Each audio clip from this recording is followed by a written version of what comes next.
Bonjour Cosima, voilà maintenant plus d'une année que tu es sur le terrain dans la province du Sichuan en Chine et que tu suis le projet Santé et Nutrition.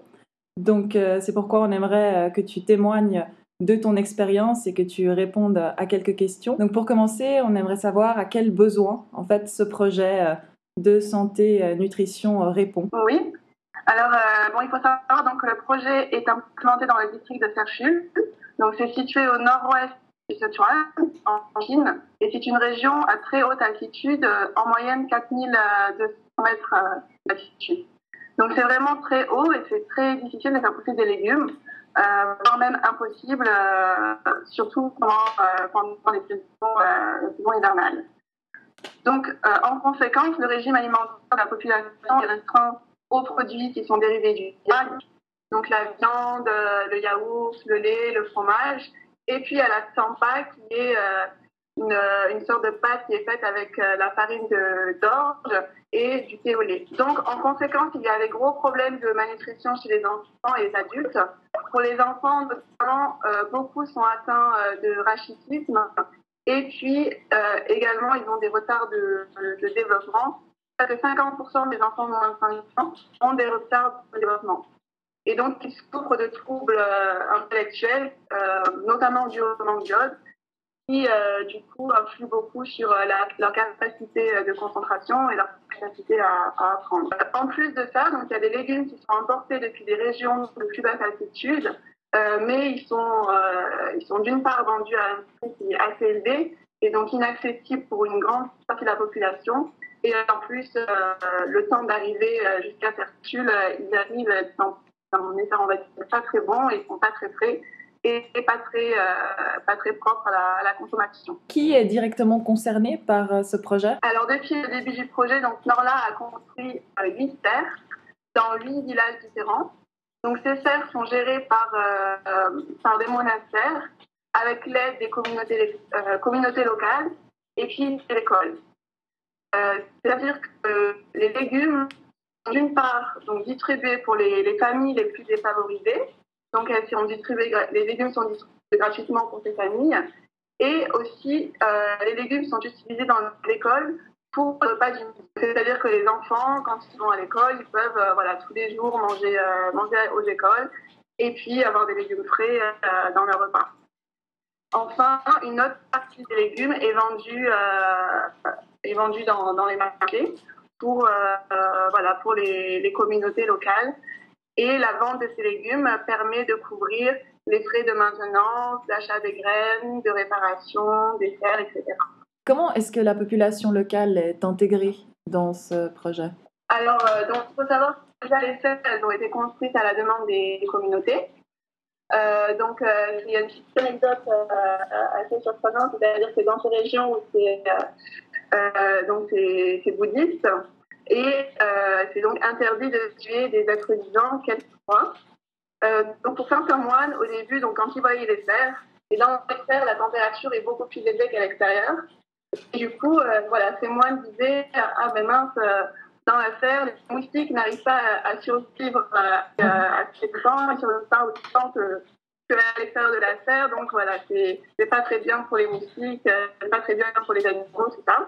Et puis finalement, ils ont bien vu que quand les légumes poussaient, ils étaient bien contents d'avoir des légumes à manger. Donc ça a totalement changé leur façon de voir les choses. Quand on construit de nouvelles serres, donc c'est la communauté qui est totalement impliquée dans la construction.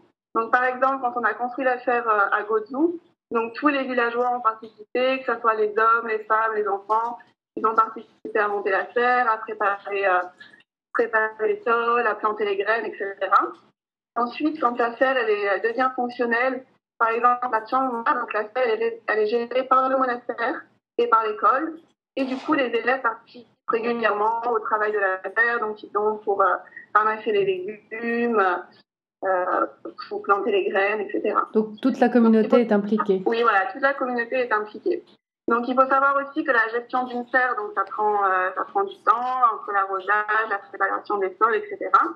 Donc, dans chaque serre, il y a un moine ou un membre de la communauté locale qui a été nommé pour travailler à l'entretien de la serre. Par exemple, à Zagel, le responsable de la serre s'appelle Yatso. C'est un père de famille tibétain qui a, je crois, à peu près 5 enfants. Et il a commencé à travailler dans la terre en juillet dernier, il y a presque un an. Il ne sait ni lire ni écrire, mais il s'occupe de ses légumes vraiment avec grand art. Il est vraiment super, vraiment très très motivé et tout. Au début, il n'avait aucune connaissance en agriculture, mais il a pu participer à aux formations qui ont été organisées par Norla dans le domaine de l'agriculture, plutôt gestion de la terre.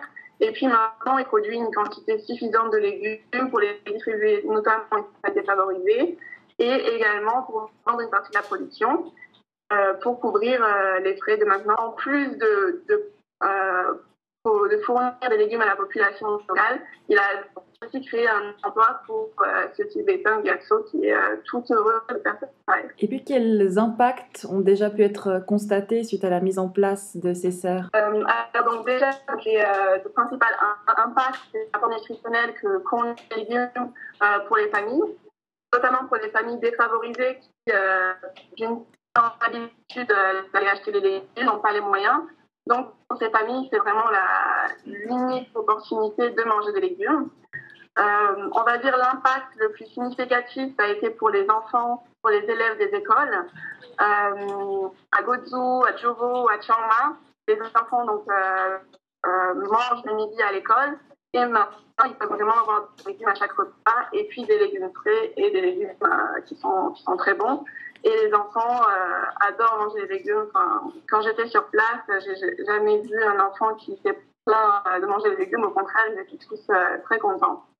Donc, ces légumes, ça a un grand impact sur leur santé, sur leur capacité de concentration. De manière générale, ils arrivent bien à réussir à leurs examens. À Jovo, par exemple, récemment, les élèves ont gagné un concours qui était organisé dans la région. C'était un concours d'éducation pour le tibétain. Et ils sont arrivés premiers du concours. Donc voilà, c'est vraiment super. Ensuite, donc, l'impact du projet, c'est également la création d'emplois. Donc, par exemple, avec Gyatso, mais avec d'autres responsables de terre dans toutes les terres qui ont été construites par Norla. Et puis, le concept se répand dans toute la région et très souvent, on est sollicité par les communautés pour construire de nouvelles terres. Voilà, les membres des communautés viennent nous voir et nous disent « Ah, c'est super, la terre, on aimerait bien en avoir une dans notre village. » Voilà, le mot se répand très vite. En plus, on a depuis presque un an, on a un Tibétain qui travaille donc, sur le projet en tant que responsable de projet. Il s'appelle Tawa, il vient de la préfecture de Ganzhou, donc qui est une dizaine d'heures de route de Serchul. Il est vraiment très motivé, très engagé. Il suit le travail des responsables des terres quotidiennement. Il les conseille, il les aide. Il organise également des formations pour ses responsables des terres. Il essaye de les inciter aussi à augmenter leur production, à trouver des espaces de vente pour vendre des légumes, etc.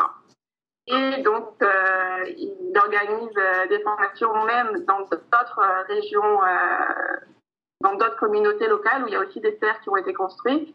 Et comme ça, les responsables des terres peuvent visiter d'autres terres qui sont vraiment de très bons exemples, qui sont des terres professionnelles. Et ça les incite à vraiment augmenter leurs efforts. Voilà. Est-ce que tu pourrais encore nous dire ce qui est prévu pour la suite? Oui, alors pour la suite, donc, ce qui est très important, c'est de continuer les formations. C'est vraiment les formations qui sont primordiales parce qu'il faut savoir que la population locale n'est pas habituée à avoir des activités dans le domaine de l'agriculture parce que sans les terres, c'est impossible. Donc, c'est vraiment quelque chose qui est important voilà, de leur apprendre, de leur expliquer quelles sont les possibilités. Et après, en fonction, bien sûr, de leur intérêt, ils peuvent suivre des formations donc, agricoles, mais aussi formations en gestion. Des formations pour aussi en business pour, par exemple, essayer de calculer quels sont les rendements qu'ils peuvent avoir grâce à la vente de légumes. Donc voilà, c'est un aspect très important. Et un deuxième aspect, c'est de continuer à promouvoir la consommation de légumes par les familles, d'accentuer les activités de sensibilisation dans le domaine de la nutrition et pas le faire en partenariat avec le projet santé pour vraiment avoir une approche intégrée. Merci beaucoup, Cosima. De rien.